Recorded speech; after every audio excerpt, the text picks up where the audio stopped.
The Cursed Manor. There once was a poor couple, Elias and Marla, with their 7-year-old son, Simon.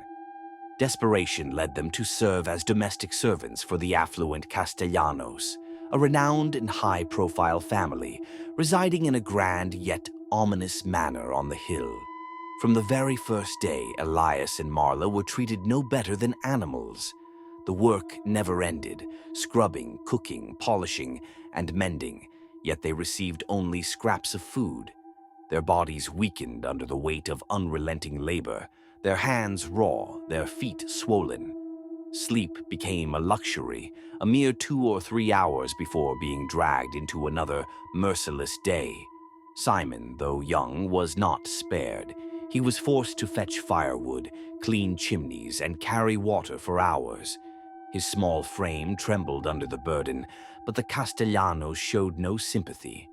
If the family was displeased, cruel punishments followed.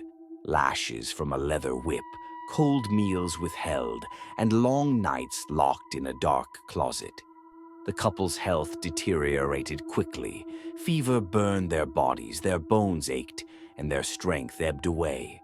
When they could no longer stand, they were dragged down to the manor's lowest depths, the basement, a damp and rotting pit where rats scurried freely.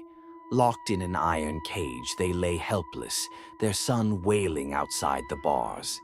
Days passed, hunger gnawed at their stomachs, and soon their suffering ended. Their bodies rotted away, forgotten in the filth.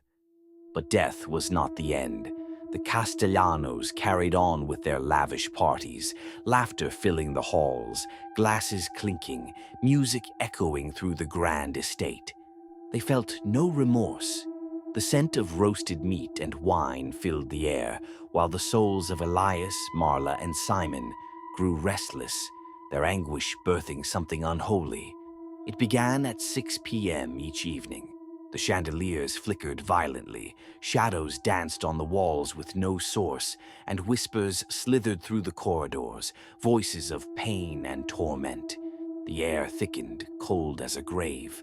Doors slammed on their own, and mirrors cracked, reflecting distorted faces of agony. At midnight, true horror emerged. The walls bled, dripping blackened stains as if mourning the injustice. Chairs screeched across the floor, thrown by unseen hands. The grand dining table twisted and contorted, warping into something monstrous, its wood writhing like living flesh.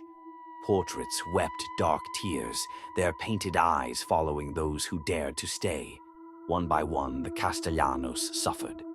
The eldest daughter awoke to fingers wrapped around her throat, unseen but undeniable. The butler was found hanging in the great hall, his face frozen in an expression of utter terror. The master of the house, once so powerful, was discovered crawling on the floor, his eyes gouged out, his mouth locked in a silent scream. Those who did not flee met fates too gruesome to describe. The once grand manor was abandoned, but the spirits remained.